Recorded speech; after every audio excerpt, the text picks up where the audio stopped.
بسم اللہ الرحمن الرحیم۔ السلام علیکم۔ میٹھے نبی پاک صلی اللہ علیہ وآلہ وسلم کی میٹھی میٹھی باتیں۔ حضور صلی اللہ علیہ وآلہ وسلم نے فرمایا، جو شخص رات کے اندھیرے میں مسجد کی طرف چلے، اللہ تعالیٰ قیامت کے روز نور کے ساتھ ملے گا۔ رسول اللہ صلی اللہ علیہ وآلہ وسلم نے ارشاد فرمایا، دنیا میں ایسے رہو جیسے کہ تو پردیسی ہے یا راہ چلتا مسافر۔ فرمان مصطفیٰ صلی اللہ علیہ وآلہ وسلم، جو شخص عبادت کے لیے حلال مال سے کوئی عمارت یعنی مسجد بنائے، اللہ تعالیٰ اس کے لیے جنت میں موتی اور یاقوت کا گھر بنا دے گا۔ فرمان مصطفیٰ صلی اللہ علیہ وآلہ وسلم، جب تم 3 آدمی ساتھ رہو تو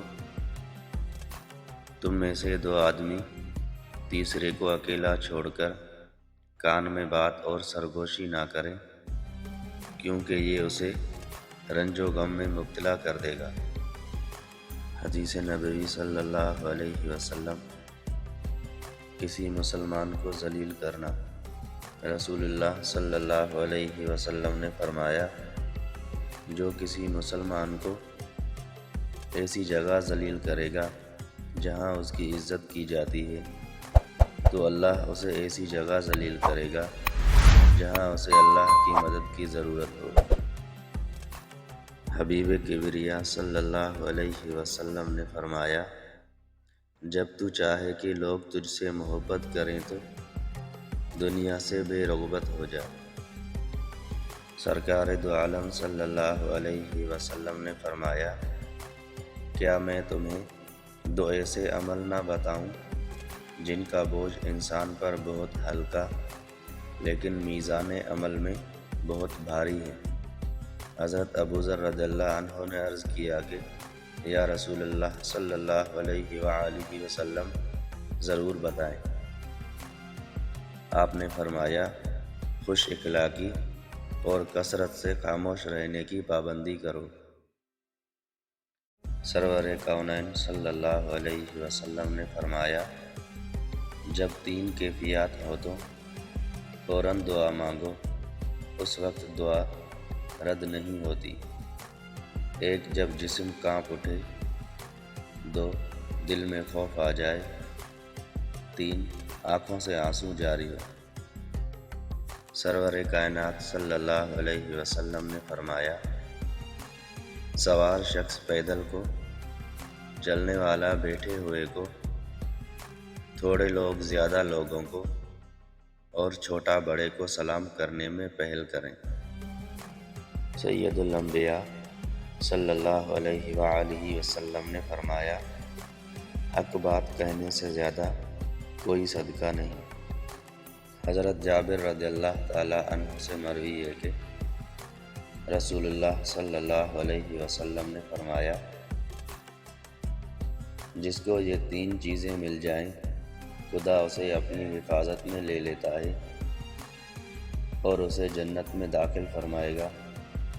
کمزور پر نرمی، والدین شفقت، خادموں کے ساتھ بہترین سلوک۔ رسول اللہ صلی اللہ علیہ وسلم نے فرمایا، دعا نازل شدہ آفات اور جو ابھی نازل نہیں ہوئی سب کے لیے نفع بخش ہے، لہٰذا اے اللہ کے بندو، دعا ضرور کیا کرو۔ رسول اللہ صلی اللہ علیہ وآلہ وسلم نے فرمایا، دوسروں کی عورتوں سے دور رہو، تمہاری عورتیں بھی پاک دامن رہیں گی، اور اپنے والدین کے ساتھ حسن سلوک کرو، تمہاری اولاد بھی تم سے حسن سلوک کرے گی۔ خاتم المرسلین صلی اللہ علیہ وآلہ وسلم نے فرمایا، اللہ تعالیٰ کو سب سے بڑھ کر محبوب بندے وہ ہیں جو لوگوں کے کام آنے والے ہیں۔ اللہ عز و جل کو سب سے زیادہ پسندیدہ عمل کسی مسلمان کو خوشی فراہم کرنا یا اس کی کوئی تکلیف دور کرنا یا اس کی بھوک مٹانا ہے۔ سرکار دو عالم صلی اللہ علیہ وسلم نے فرمایا، مسلمان کا صدقہ اس کی عمر میں اضافہ کرتا ہے اور بری موت سے بچاتا ہے، اور اللہ تعالیٰ اس کے ذریعے تکبر اور فخر کی بیماریوں کو زائل کرتا ہے۔ رسول اللہ صلی اللہ علیہ وآلہ وسلم نے ارشاد فرمایا، میں نے جنت میں دیکھا کثرت سے وہ لوگ ہیں جو دنیا میں فقیر تھے،